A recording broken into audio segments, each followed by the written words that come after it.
Assalamualaikum warahmatullahi wabarakatuh.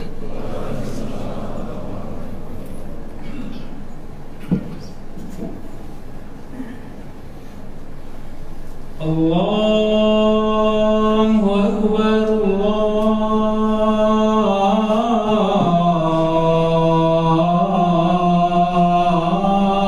Akbar, Allahu Akbar,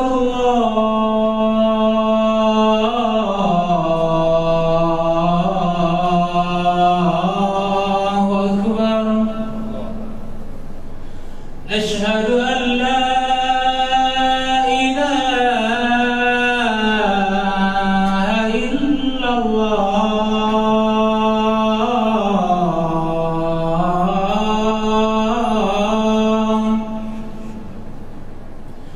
Asyhadu an la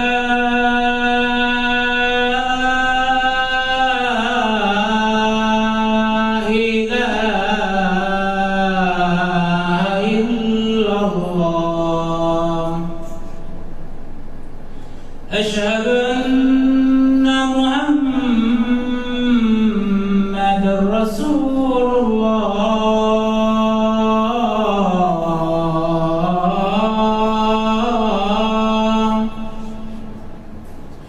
Asyhadu anna Muhammadar Rasulullah.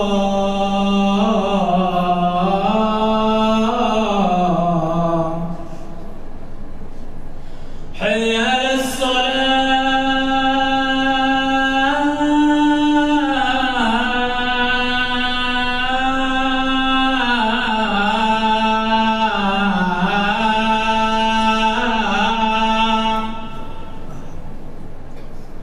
Hayya 'alas salah.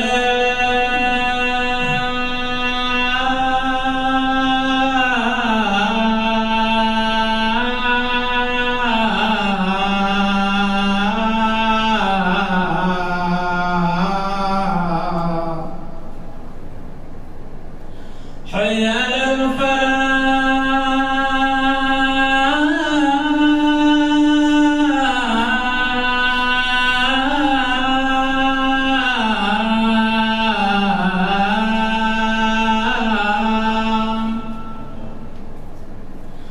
Hayya 'alal falah.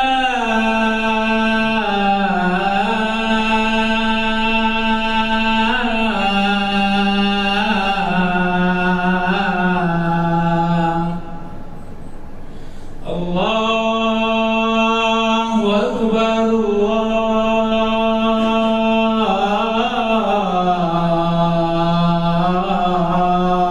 Allahu Akbar. La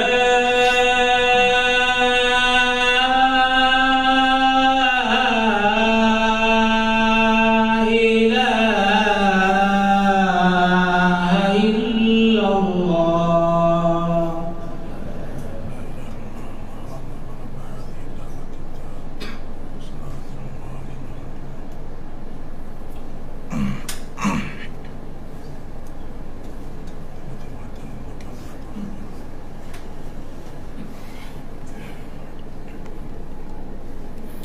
Innal hamdalillah nahmaduhu wa nasta'inuhu wa nastaghfiruh wa na'udzu billahi min shururi anfusina wa sayyiati a'malina.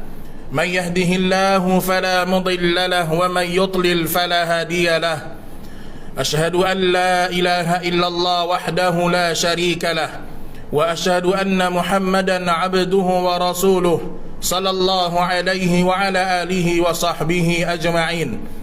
يا أيها الذين آمنوا اتقوا الله حق تقاته ولا تموتن إلا وأنتم مسلمون. يا أيها الذين آمنوا اتقوا الله وقولوا قولا سديدا يصلح لكم أعمالكم ويغفر لكم ذنوبكم ومن يطع الله ورسوله فقد فاز فوزا عظيما. أما بعد فإن أصدق الحديث كتاب الله وخير الهدى هدى النبي صلى الله عليه وعلى آله وسلم وشر الأمور محدثاتها فإن كل محدثة بدعة وكل بدعة ضلالة وكل ضلالة في النار. معاشر المسلمين, saudaraku rahimani wa rahimakumullah. Rasulullah sallallahu alaihi wasallam diutus oleh Allah Subhanahu wa taala untuk mengajarkan agama. Rasulullah sallallahu alaihi wasallam mengajarkan tauhid di tengah-tengah orang-orang jahiliyah. Rasulullah sallallahu alaihi wasallam menyampaikan risalah Allah Subhanahu wa taala di tengah-tengah orang-orang munafik.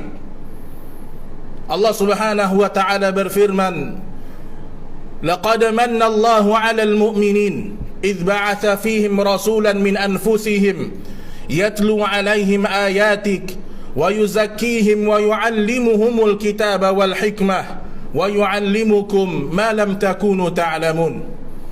Sungguh di antara karunia Allah yang paling besar, di antara nikmat Allah yang paling mulia, ketika Allah Subhanahu wa taala mengutus Rasulullah sallallahu alaihi wasallam di tengah-tengah kalian.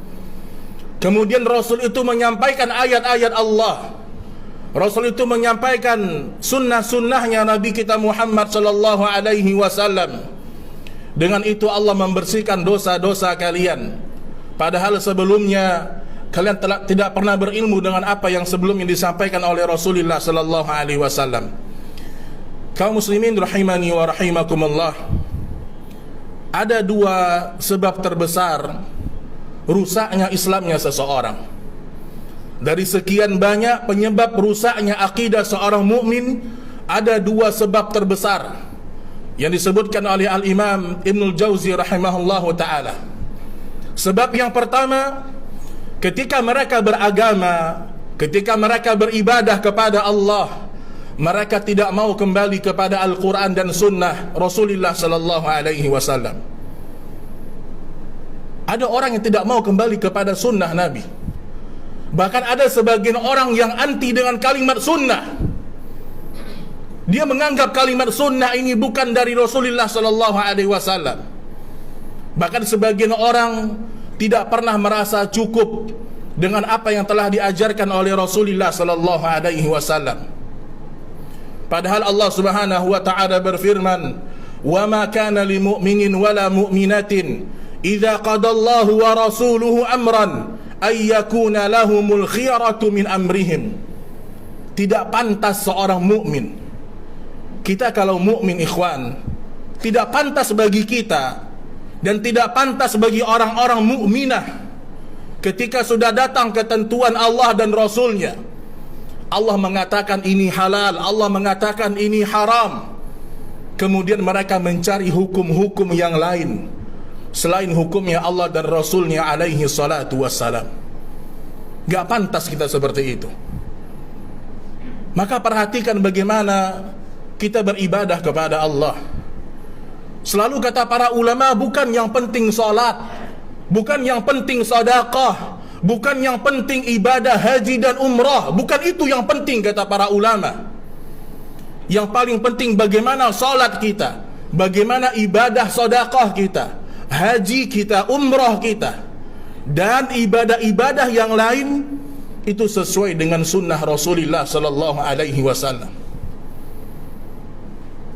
Dan orang tidak pernah bisa ikut dengan sunnah kalau dia selalu jatuh kepada bid'ah. Ingat itu. Jangan anti dengan kalimat bid'ah, saudaraku. Ahlu sunnah itu menjelaskan jelas, yang sunnah sunnah, yang bid'ah bid'ah, mana yang tauhid dan mana yang syirik, mana jalan menuju ke surga, mana jalan menuju ke dalam neraka. Itu jelas dalam agama kita. Makanya Allah Subhanahu wa taala mengutus Rasulullah sallallahu alaihi wasallam mengajarkan din kepada manusia. Kalau ada sebuah ajaran, sebuah pemahaman yang tidak pernah kembali kepada pemahamannya Nabi sallallahu alaihi wasallam, pasti sesat ajaran itu. Ini yang pertama.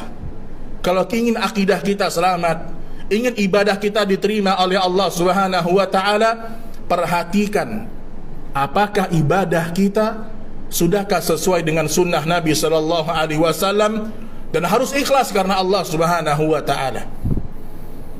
Kemudian yang kedua, ma'asyiral muslimin rahimani wa rahimakumullah, fanatik buta. Ada orang fanatik kepada ustadz tertentu, ada orang fanatik kepada ormas tertentu, ada orang fanatik kepada kiai-kiai tertentu. Fanatik dalam agama kita dikatakan ta'assub. Ta'assub maknanya apa? Mengikuti seseorang bukan dengan dalil. Agama dengan dalil. Ketika ada seorang ustadz mengatakan hukumnya haram, tanyakan sama ustadz itu dalilnya apa ustadz. Ketika ada ustadz mengatakan boleh, kerjakan saja, tanyakan kepada dia dalilnya apa ustadz. Ini agama. Dan tidak semua ibadah yang kita panjatkan kepada Allah berisi pahala. Antum tanyakan kepada ustadz, tanyakan kepada guru-guru antum dalilnya apa.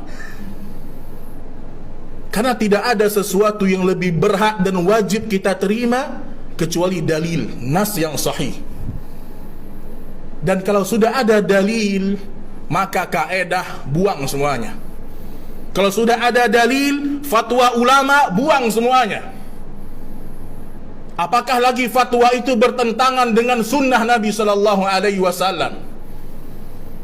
Antum dengarkan kalimat Abdullah bin Abbas radhiyallahu taala anhu ketika beliau menyampaikan sebuah hujjah di hadapan para sahabat. Maka kata Abdullah bin Abbas, bagaimana mungkin kalian menolak pendapatku, padahal pendapatku sesuai dengan sunnah Nabi sallallahu alaihi wasallam, dan kalian mengedepankan pendapatnya Abu Bakar dan Umar. Hampir saja Allah turunkan batu kepada kalian. Andaikan pendapatnya Abu Bakar, pendapatnya Umar radhiyallahu taala anhuma berseberangan dengan dalil Al-Quran dan Sunnah, andaikan, kita nggak boleh menerimanya sama sekali. Maka ada orang-orang yang hidup di masa kita sekarang, rusak agamanya, rusak imannya, karena fanatik buta kepada seseorang. Aqulu qawli hadha, innahu huwal ghafurur rahman.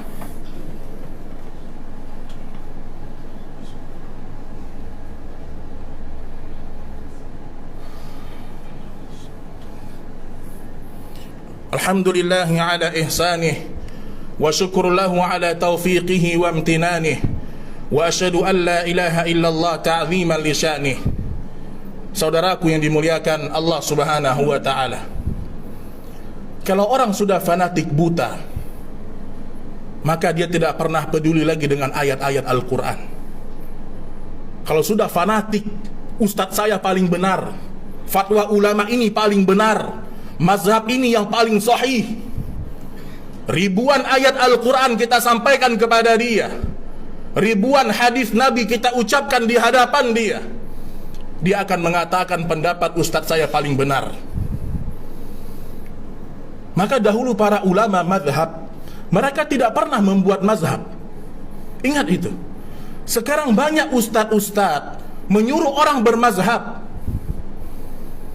Akidah saya ini, fikih saya Syafi'i, muamalah saya Hanafi.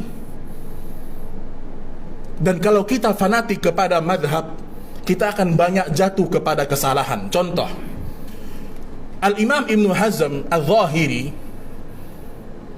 beliau mengomentari hadis Nabi sallallahu alaihi wasallam ketika Nabi mengatakan, janganlah salah seorang di antara kalian buang air kecil di air yang tenang.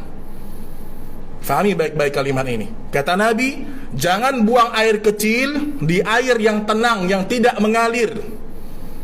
Kata Ibnu Hazm, berarti buang air besar boleh. Ibnu Hazm ulama ahlu sunnah, tapi dia salah dalam pendapat ini. Maka kita tidak boleh fanatik kepada dia. Dan ini berlaku kepada seluruh fatwa para ulama. Kalau sudah ada dalil yang tegas menghalalkan, dalil yang tegas memerintahkan, dalil yang tegas mengharamkan, maka kita buang semua fatwa-fatwa para ulama. Saudaraku yang dimuliakan Allah Subhanahu wa taala, ulama itu ada dua, Pak. Ada ulama yang membuat kita bisa masuk jalan ke surga dengan ilmu yang dia sampaikan, dengan adab yang dia sampaikan. Dia bimbing kita kepada ridha-Nya Allah. Namun ada ulama-ulama yang membuat kita semakin jauh dari agama. Ada ulama-ulama su', ada ustadz-ustadz yang buruk, dai-dai yang menyesatkan umat. Dan mereka selalu mengatakan ada fatwa ulama di balik pendapat saya. Padahal Allah Subhanahu wa taala berfirman, ya ayyuhalladzina amanu athi'ur rasul, athi'ullaha wa athi'ur rasul wa ulil amri minkum. Wahai orang-orang yang beriman, taatilah Allah, taatilah Rasul dan pemimpin-pemimpin kalian. Apa kata para ulama tafsir? Pada kalimat pemimpin tidak disebutkan kalimat ati'u. Maknanya apa? Ketaatan kepada pemimpin, ketaatan kepada seseorang, kalau berseberangan dengan Al-Quran dan Sunnah, maka tidak boleh diambil.